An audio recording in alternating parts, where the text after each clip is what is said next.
Oh, so you thought that SCV Sports Cards was the only one that can make a video in a bathrobe. No, friends. We're in Mexico. It's our time now.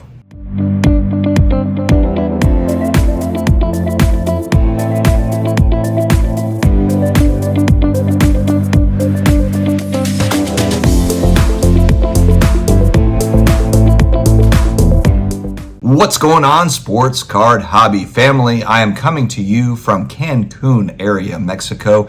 By the time this drops, I will be heading home stateside, but I'm not going to pretend like we're not having some long nights here and that I'm not struggling a little bit. So here we are. Before we get started in today's video, Just Stop, titled appropriately, stay tuned. We've got to do our Tuesday shout outs coming from West Georgia Sports Cards on Heritage Auctions. We've got two, not one, but two uncut sheets, 1993 Topps Finest basketball, as well as the 89 card refractor set for 93 Finest baseball up on Heritage Auctions. Unbelievable items if you are into uncut sheets, and especially the 90s card collectors. There's a lot of 90s insert folks out there. This is one of those big items there that is on Heritage Sports, so make sure to check it out. There will be links to all this stuff down below in the video description as well as in the pinned comments. Next up, we've got VintageBreaks.com. Not only vintage cards, but also doing modern breaks for 2024 Topps flagship products. They have got a 1956 Topps baseball set break,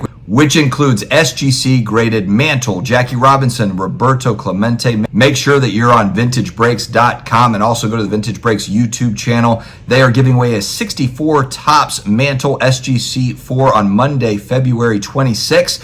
SCD viewers get a free entry. Sports Card Dad viewers get a free entry. All you have to do is write in Sports Card Dad in their YouTube chat, and they will take care of the rest. Joseph has two unbelievable cards. Tom Brady, you guys know I collect Tom Brady, 2012 limited game used helmet, numbered out of 30. Both these cards end in 5 days on eBay, so make sure you're paying attention.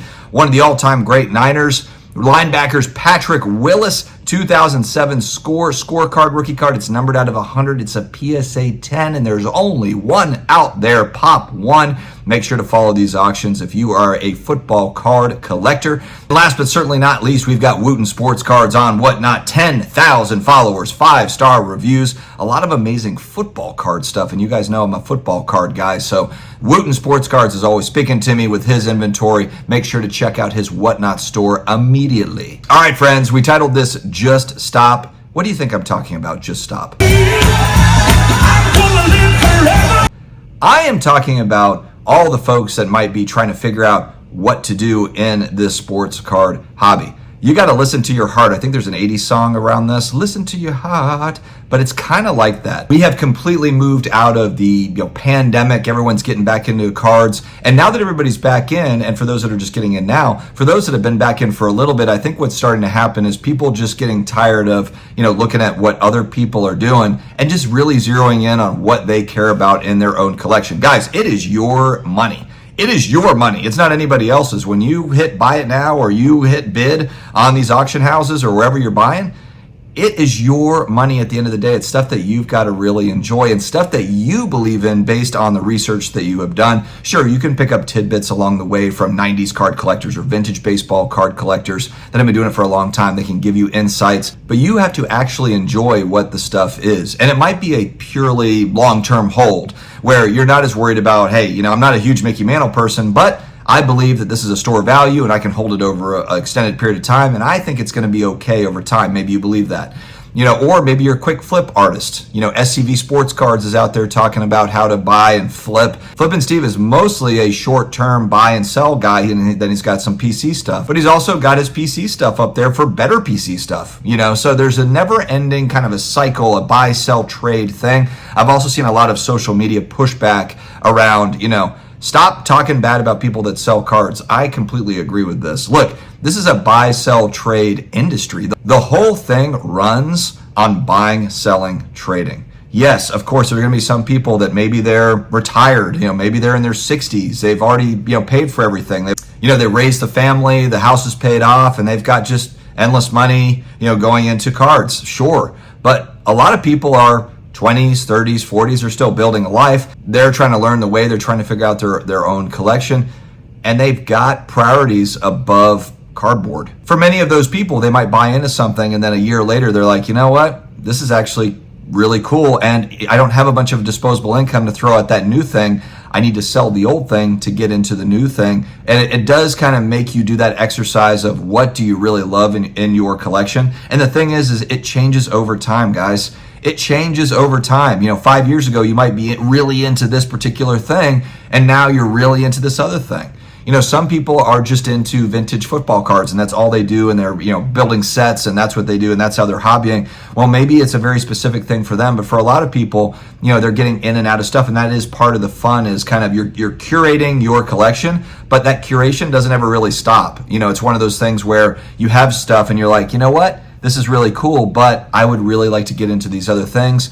There's not a zillion dollars in the bank account. You've got to move off of some things to make that happen. But that's really part of the fun, and also part of the heartache, because you get tied into certain things. You don't want to see them go. You don't want to have to trade off of things, but it's no different than when we were 10 years old and we were hanging out with our buddies. Maybe you had to trade that 89 Upper Deck Griffey Jr. to get the 89 Hoops David Robinson rookie card. I remember those sorts of trades where it was a decent size value card for another decent size value card, Bo Jackson rookie card. Now we're living in a world that's far more advanced as far as the buy sell trade goes. We've got technology to help us out there, and now we're older and we've got discretionary income, we've got money. So again, just stop means don't gatekeep other people that are just trying to do their thing, and then just stop also means don't follow everybody. You can listen to people, you can take in what they're saying, whether that's me or 100 other YouTubers or IGers or whoever that is, social media people, but we're all doing our own thing. The stuff that I collect, I've got buddies that are like, they don't care about what I collect, but I don't care that they don't care. It's my deal. It's my money, and I'm building out what I want to build out. And it's the same for them. They've got their stuff, and I'm like, well, I wouldn't buy that. They don't care that I wouldn't buy it. It's their deal. It's their collection. It's their money. So again, don't just try to fit into a crowd by buying 90s insert cards, or try to fit into a crowd by buying vintage baseball, because that's what the crew is collecting. If you like vintage football better than vintage baseball, then you should have a collection of vintage football cards. And maybe it takes a while to decide that for yourself. Or Marvel cards. Maybe all your buddies are Marvel card collectors, but you're kind of like, I like DC. I want to collect DC cards. Or maybe you want to collect the comic books and not the cards. Or maybe it's the cards instead of the comics. You have to make these decisions yourself. No one's going to make them for you. And for a lot of people, they have their own life on the line. Many people are just single and they're collecting, but there are people that there's a family there. So you've got to kind of figure out, hey, this discretionary income could go to a lot of different things. You've got to decide for yourself what that is going to be. So let's not be afraid to follow our own path. Lead your own way. Be a leader of your own collection. The other groups and the cliques and whatever, that's great, but that's their collection that they're going to have to deal with. It's their money. It's not yours. And for those that gatekeep, let people collect whatever the hell they want. If they want to sell a card, sell a card. If they want to trade out of something, then trade out of it. All right, friends, that was just top of mind today. Viva Mexico. I will be back tomorrow, I think. We'll see, hopefully. Stay healthy, stay awesome, and I will talk to you again later.